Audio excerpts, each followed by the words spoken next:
Hey guys, what's up? So sa video na to, share ko lang sa inyo guys kung paano ko nabuksan yung USB port cover nitong DJI Action 5 Pro ko at kung paano ko naayos. Hindi kasi enough na nabuksan lang natin yung USB port cover.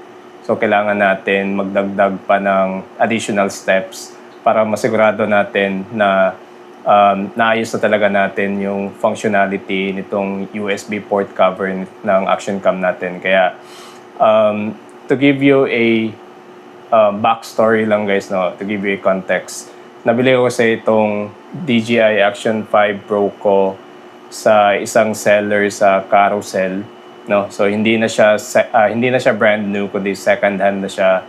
But okay lang naman din kasi I got this for 22,500 pesos and adventure combo siya guys. So it's a steal price.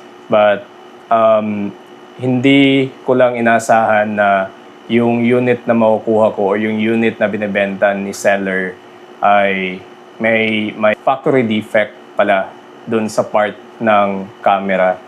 Though hindi na siya brand new guys, pero nabili kasi ito ni seller noong March this year lang. So masasabi mo na almost brand new pa rin yung condition ng camera na to. Kaya yung ibang parts nito ay medyo stiff pa. So yun nga, nung pagkakuha ko nito kahapon, so in-unboxing ko na tapos tinest ko yung camera. Wala namang problema sa camera until sinubukan kong ito, yung USB port cover nga sinubukan kong buksan at yun na nga, laking gulat ko, hindi ko siya mabuksan or hirap akong buksan or to the point na parang hindi ko talaga siya mabuksan. Kaya yung ginawa ko, nag-message ako sa seller, tinanong ko siya kung nasubukan niya na bang buksan. Sabi nga niya, hindi niya pa nabubuksan.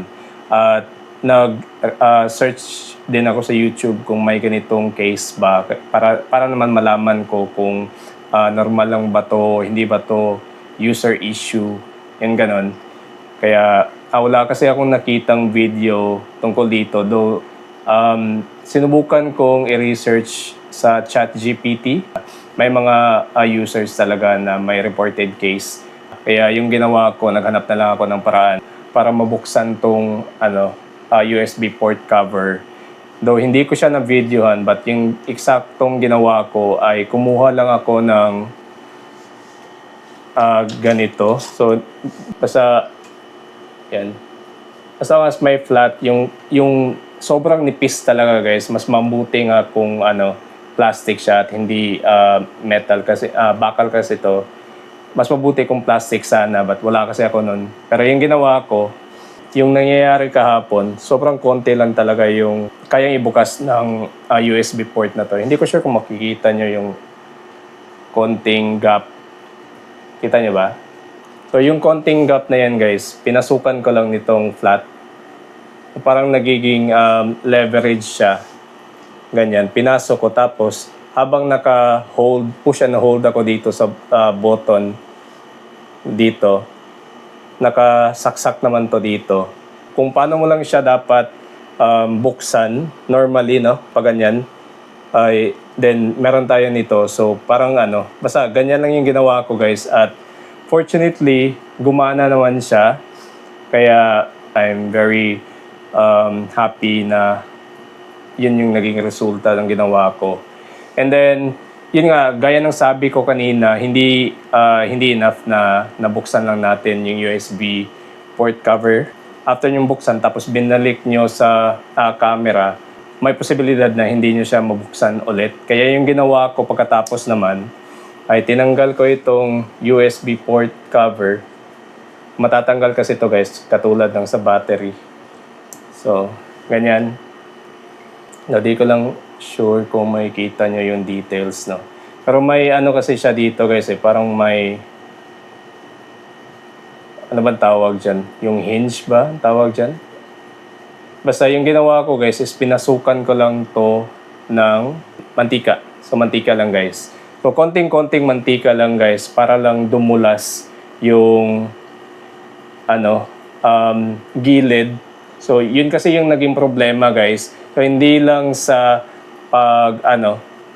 yung pag-push lang, yung mismong dalawang plastic na to, masyado silang stiff kasi nga brand new pa, kaya kailangan lagyan natin ng pampadulas. So konti lang naman, guys, huwag niyong damihan baka kasi mapunta sa USB nyo yung excess oil, baka masira pa yung camera nyo. Kaya konti lang yung ilagay nyo, kung may excess man, punasan nyo, guys, para hindi mapunta dun sa USB nyo. At yun lang yung ginawa ko. At so far, okay na siya, guys. Nakikita nyo.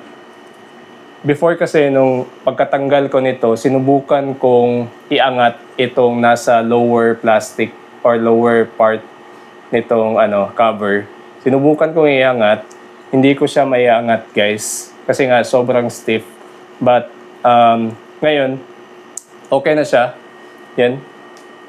May ibang case din kasi, guys, na kahit hindi mo i-push tong button na to, like i-slide mo lang yung yung cover, ay natatanggal na siya or na-unlock na siya. So, yung ganun case is defective yung cover, kaya need palitan. Pero ito naman, sobrang stiff lang talaga ng mga plastic, kaya need lang natin lagyan ng pampadulas. Yun lang naman, guys, itong video na to. Gusto ko lang i-share kasi yun nga, naghahanap ako ng video tungkol dito sa YouTube. Wala akong makita. Kaya naisipan ko i-video, baka matulungan ko din kayo para ma-solve yung problema nyo sa USB port cover ng Action 5 Pro natin. So, kung may tanong kayo, guys, tungkol sa video na to or suggestion or something, please leave a comment in the comment section. And kung nagustuhan nyo yung video na to and if you find it helpful, please like this video and subscribe to my channel na lang din para updated kayo sa mga susunod pa nating video sa Action 5 Pro natin. Okay? Thank you, guys. Yun lang naman. Bye.